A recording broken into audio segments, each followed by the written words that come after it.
Have you ever had a time where you have had a negative experience? All right. So the challenge with that is, what do we do with that experience, right? And if we look back over our experiences over our lifetimes, we've all had negative experiences. We've all had positive experiences. What do we do with those experiences, though? So I'm going to give you what I want to call an experience transformer process, right? So this is going to be something for you guys to do. So I want to make sure that you have a piece of paper, pen with you, and I'm going to go through this process because it's going to be a series of questions based on experiences that you've had. There's a lot of times I heard somebody say one time that you can judge what somebody does by their past, right? And I'm gonna actually challenge that a little bit, right? Because what I want to say is all of us are not our past. It is what we frame our past with, our experiences to become and to mean to us that makes the difference. Because I actually had somebody, it's interesting, if y'all have parents, you'll know how this goes, but our parents have a tendency to look at us like we were when we were a kid. Anybody have that same parent that still thinks we're, 15-ish, right? And what we do and act like is like 15, right? So I was having a conversation with my mom yesterday, and it's funny because she said to me, I asked her, I said, I'm doing this research thing, right? And I asked her this question. I said, so what keeps you up? And she said, my two boys. And I went, oh, interesting. Okay, tell me more about that. And she started going into it, and she said, I've got one boy, she's talking about myself and my brother. And I've got one boy who will just go, and it doesn't matter. It doesn't have to be perfect. He'll just go and make things happen and all that kind of stuff. And the other one will just make sure that everything's together before he ever starts. So he's going to take time. He's going to make sure all the A's, B's, C's are done, all those kind of things before he ever gets started and all that. And then, the boy that goes and gets things done, he's going to last about, he's going to last about 3 years, and then he's going to have to go on to something else and do something else. And the other one, well, he's going to do it right. Here's what's interesting. So I'm the one that will start and go and just, get things done, all that kind of stuff. But I only last 3 years, right? Before I have to go do something new. Well, I'm going on 24 years in real estate.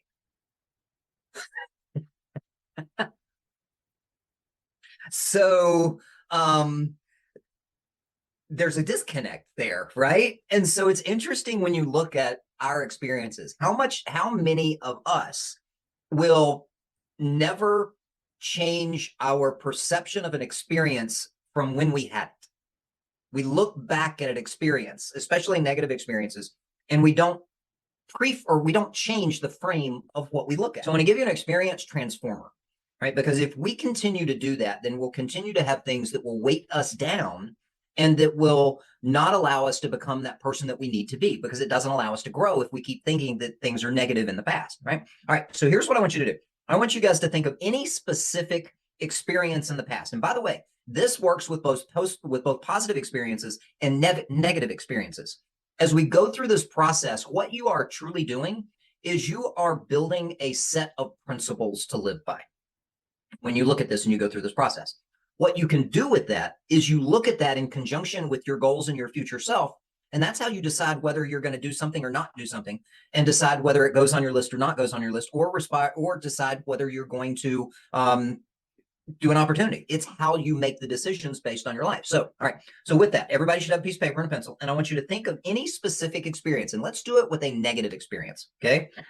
Let's do it with a negative experience. Think about a negative experience that you've been holding on to for years that you can think of. It could be something that happened back in grade school, high school, business, personal, parents, a fun client. I don't know, anything, right? Anything that's negative. Just think of one thing. What about that experience actually worked? Because not everything, if you look back at it, failed and was a negative. What about that experience worked? Think about it for a second. Ooh. You're thinking, well, wait a minute, that changes the perception of that experience right there, doesn't it? When you think of the experience in a different light and ask yourself the question, what about that experience worked?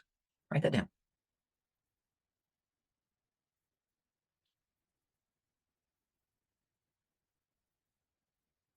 Nothing.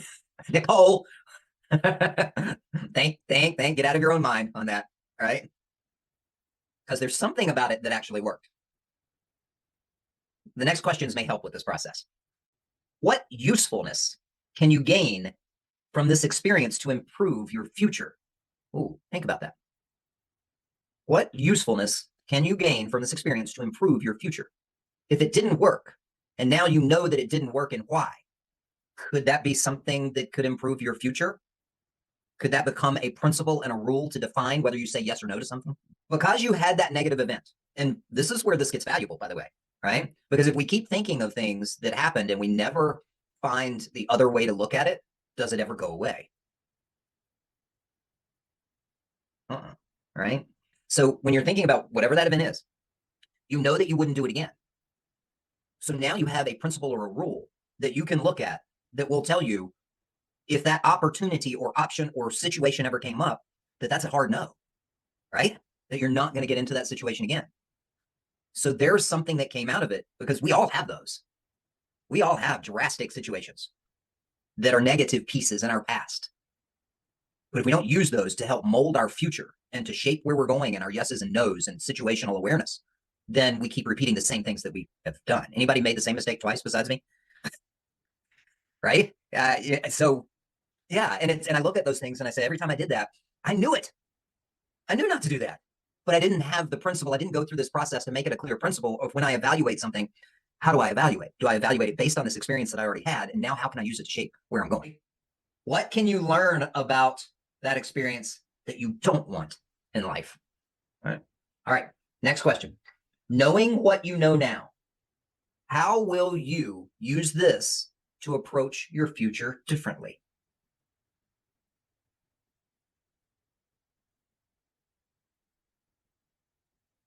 Think about this as kids. You know, we go through life as kids and growing up and all that kind of stuff, and we have all kinds of experiences, some positive, some negative, some neutral, all those things.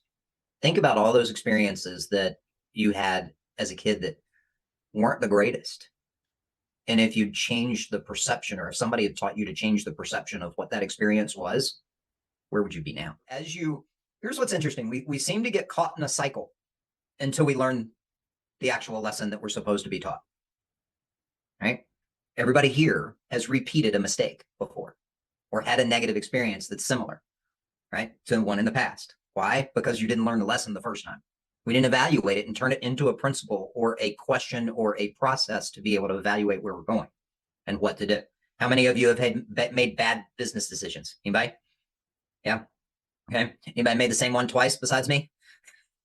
Right? Right? Okay. How many of you have taken a client on, buyer, seller, whatever it is, that was not a good one, that you would not take again? Okay. Anybody done it twice?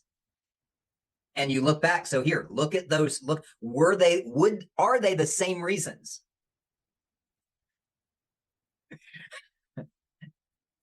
Right? So think about that. So if we took the time to go look at negative experiences, and when you have a negative experience, to ask yourself those questions, those 1, 2, 3, 5 questions about experiences. By the way, do this with positive experiences too, because what it does is it helps you develop your principles, your life principles, and you're going to have life principles and work principles. Okay. Both of those things can be very similar, but they will also be different based on your experiences. They'll be different based on what you do, what the experiences you've had. But if you start tracking these things, here's the other piece that it does. It does a couple of things. One, if you decide to expand your business, and especially on the work principles, now do you have something that helps your people make decisions based on experience and a set of rules and principles? Yeah, right? Think about kids. Now, do you have a set of principles that they can learn based on your experience that may help them make decisions? Yeah, right? Here's the other piece, and here's a big one. What do you know now that you didn't know then? Well, if you look at the process and you go through those experiences and you actually think about that, you're a long way further now, as long as you evaluate them, right? And don't do them again, like some of us. Then now all of a sudden you look at how far you've come in the process, because all of us have had these experiences, but very few people evaluate them and figure out how to learn from them. Pass these questions on to your family, to your workmates, to your team, and have them go through it also, because it will change your perspective and help you learn and make better decisions.